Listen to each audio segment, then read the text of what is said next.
Isang mapagpalang tanghali sa ating lahat, no? So, kumusta mga tol? Unang-una, ako po ay lubos na nagpapasalamat sa patuloy niyo pong walang sawang pagsuporta. So, update lang ako dito sa bahay mga tol para may upload din naman ako, no? So, yung ginagawa ko ngayon habang hindi pa ako nakabalik sa kagubatan, daily update lang tayo para may upload din tayo mga tol. So, update lang ako dito sa aking pamilya, lalong-lalo na sa dalawa kong anak na bagong isinilang na kambal. So, medyo naka-recover na din yung bata mga tol. Medyo maayos na rin yung pakiramdam ng mga bata. O, tulog na tulog talaga.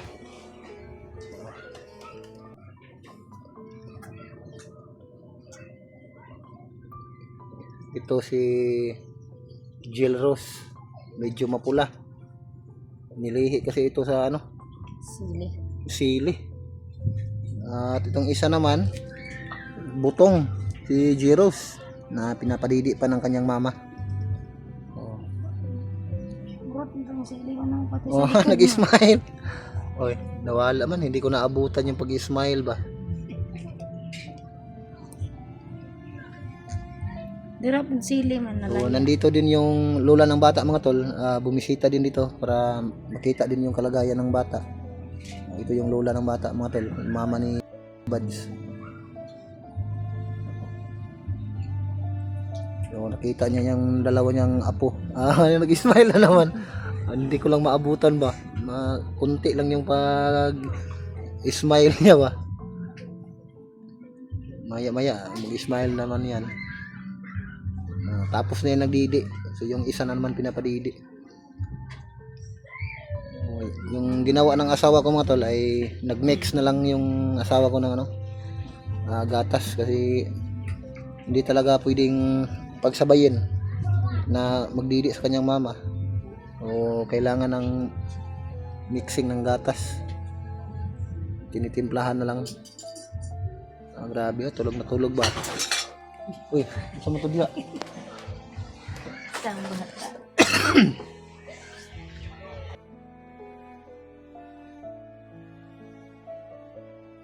Mga anak ko tulog na. Uy, okay, maingay Natol, may tumawag sa akin natol. Sino yan?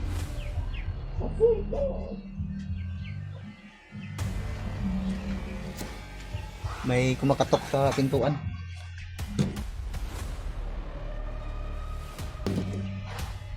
Isa nga.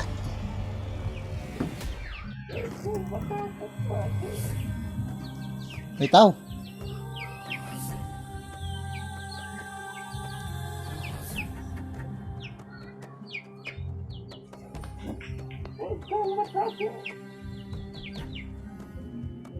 Kinsa ka? Ha?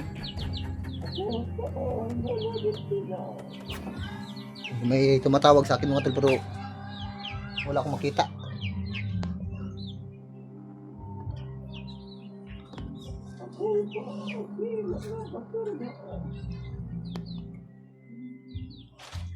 Huwag kayong maingay mga bata. Huwag kayong maingay mga bata. May tumatawag sa akin. Huwag kayong maingay. Matulog lang kayo.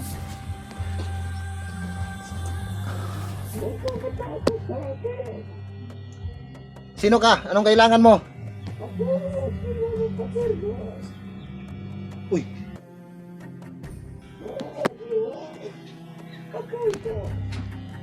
Ba't hindi ka nagpapakita sa akin, Lo?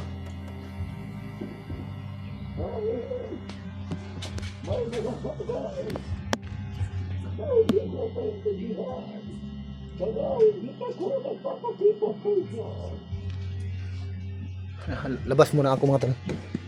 Nandito si Lolo.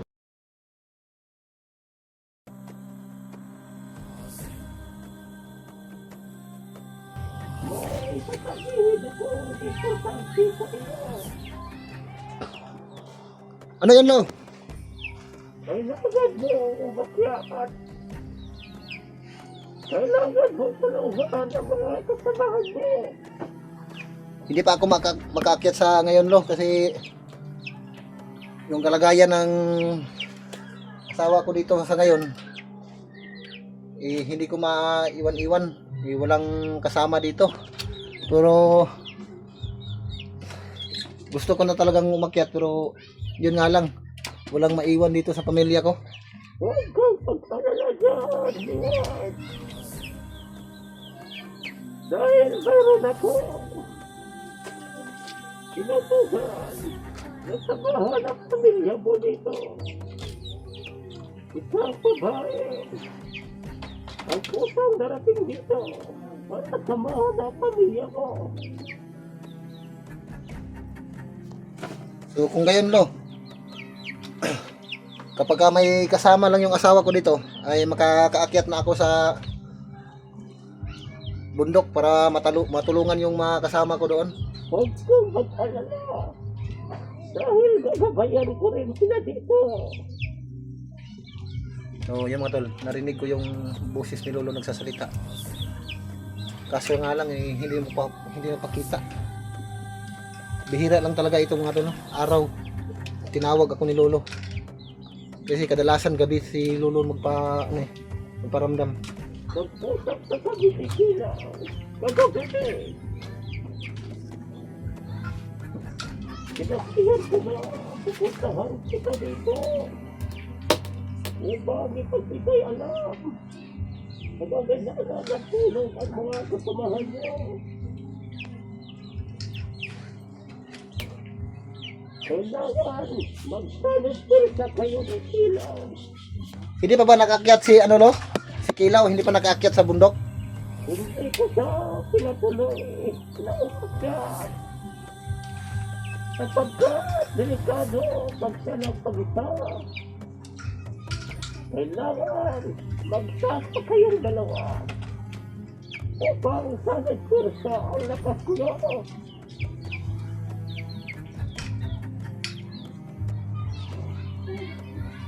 So kung kayo umakyat, kailangan ko ng 3 matok na puti upang ang dugo ay ilagay ko sa espada ni Titaw. sige lo, puntahan ko si Brad Kilaw doon sa kanila o tatawagan ko mamaya at ipaalam ko sa kanya na pumunta ka dito sa bahay at pinapaalam mo sa akin yung mga nagaganap doon sa kabundukan. Sige lo, papayag ako na babalik doon sa bundok para matulungan yung mga kasama doon nangangailangan ng tulong. Pero yung bago ako magpunta doon lo, kailangan nandito muna yung sinasabi mo na babae na sasama dito sa asawa ko para may katuwang din sa mga gawain dito sa bahay. Bago ako pupunta doon kay Kilaw. At may huli akong sasabihin sa'yo. Pipilitin niyo na huwag kayong magkahiwalay. Dahil kapag magsanit-sirsa kayo, ay kahit sino pang mga kumander ay wala pong makakasalo sa inyo. Dahil may ibigay ako sa inyo. Kapag ano na ang hinihingi ko sa inyo to.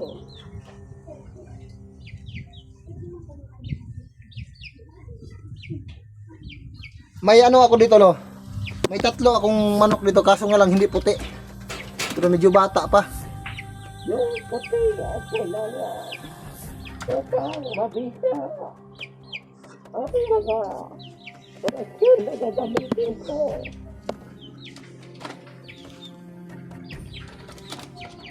Sige lo, kung gayon ay papayag na akong aakyat sa sa bundok.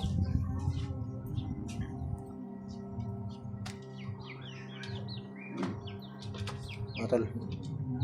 wala na. Biglang tumigil yung boses ni Lolo. Nawala na.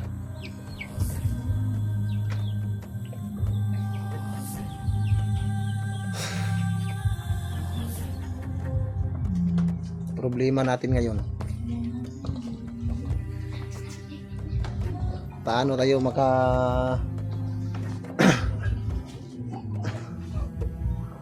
makaakyat nito. Marami pa akong kailangan dito. Pero yun, ang sabi ni Lolo kasi mga tol. So ngayon lang, no, nagulat na lang ako. Biglang kumatok sa pintuan. So pagkabukas ko naman ay wala akong nakita. Yung gabay ni Brad Kilaw ba, pumunta dito si Lolo. O gusto daw yung paakyatin ako sa bundok at magsama kami ni Kilaw. O tungkol naman doon sa dito sa pamilya ko, huwag daw ako mag-alala dahil may ipapadala daw siya dito na babae na magbigay protection at katuwang sa gawain dito sa bahay para matulungan yung asawa ko dito.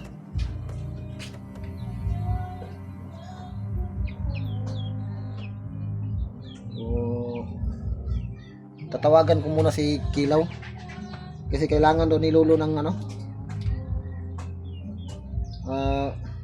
tatlong puti na manok para yung dugo ng manok ay ibuhos doon sa espada ni Brad Kilaw.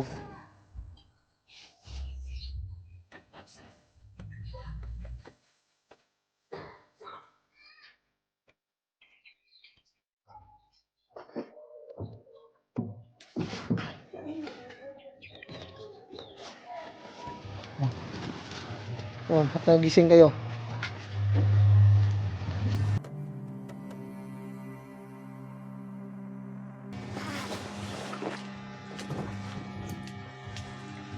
Buti hindi kayo nag-ingay.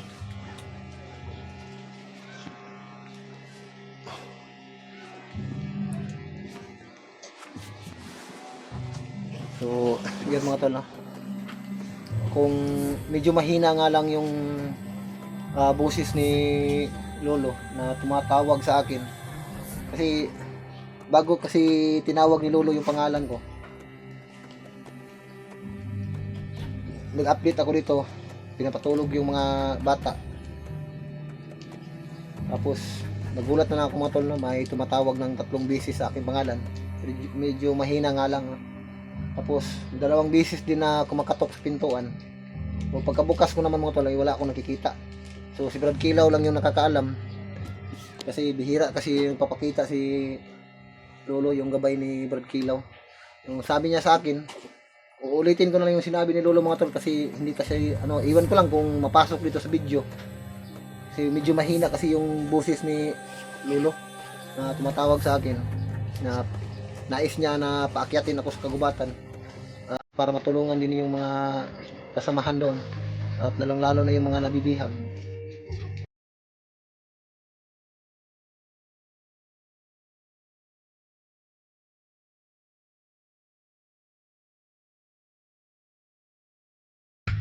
Baka mamaya o bukas puntahan ko na si Brad Kilaw doon mga tol para ipaalam ko din na pumunta si Lolo dito at nais sana ni Lolo na magkasabay kaming dalawa. So kailangan namin mag-alay ng 3 manok kasi yung dugo ng manok ay ibuhos doon sa espada ni Kilaw para lalong lumakas yung kanyang espada.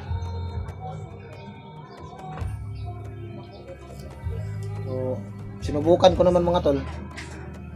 Sinabi ko kay Lolo, may 3 manok naman ako doon, pero kaso nga lang hindi puti. Pero gusto kasi ni Lolo mga tol na ialay namin yun yung puti. Kasi yung dugo ng manok na puti ay bago namin ibuhos yung dugo sa espada ni Brad Kilaw. Lolo lang yung nakakaalam mga tol, no? So sa ngayon kailangan ko talagang tawagan si Brad Kilaw kasi hindi ko pa alam mga tol kung saan ako kukuha ng pangalay. So, patulong na lang ako kay Brad Kilaw. So tungkol naman dito sa asawa ko mga tol, huwag daw ako mag-alala dahil bibigyan daw ng proteksyon ni Lolo dito. At magpapadala din daw siya ng babae na maging katuwang dito sa aking asawa sa gawaing bahay, no? So bago ako aakyat, kailangan nandito na yung sinasabi ni Lolo, mga tol. Kasi hindi ko iiwan yung asawa ko dito, mga anak ko, kapag wala pa yung sinasabi ni Lolo. So tungkol naman doon sa sinabi ni Lolo, mga tol, na hindi daw ako mag-alala kapag aakyat ako ng bundok at sila lang maiwan dito. Yun nga, katulad ng sinabi ko kanina, na si Lolo na daw bahala magbigay ng protection. So yung kulang ko na lang, ang kinababahala ko lang, mga tol, ay yung maiiwan ko na pang araw-araw na magagamit dito sa aking pamilya, no? Pero nabanggit din naman ni Lolo na may mga tao daw na tutulong. O hindi niya sinabi kung kailan. Basta yung mga tao na nais tumulong daw, lalong-lalo na yung may mga sakit, eh si Lolo na daw ang bahala, no? O kailangan muna na yung mag-alay, mga tol, para masama na rin yung iba na tutulungan din ni Lolo at bigyan din ni Lolo ng lunas yung mga problema nila at pati yung mga karamdaman nila. So ibig sabihin, mga tol, kung sino yung tutulong, mga tol, ay yun din ang tutulungan ng ni Lolo, mga tol, no? O isasama daw doon ni Lolo sa kanyang pagbabasbas ni Lolo. So medyo masakit yung ulo ko, mga tol. Kulang kasi ako sa tulog, no? So yung mga tol, paki-share ng video ko, mga tol, no? Para malaman din ng mga ibang kasama na papaakyatin ako ni Lolo. Dahil yun nga, marami nang nangangailangan ng tulong. At kailangan daw namin magkasama ni Brad Kilaw. So paki-share ng video ko, mga tol, lalong-lalo na kay Brad Kilaw, para malaman din niya na bukas makalawa o sa ngayon o mamaya ay kailangan ko makapunta doon kay Brad Kilaw para sabay kaming umakyat.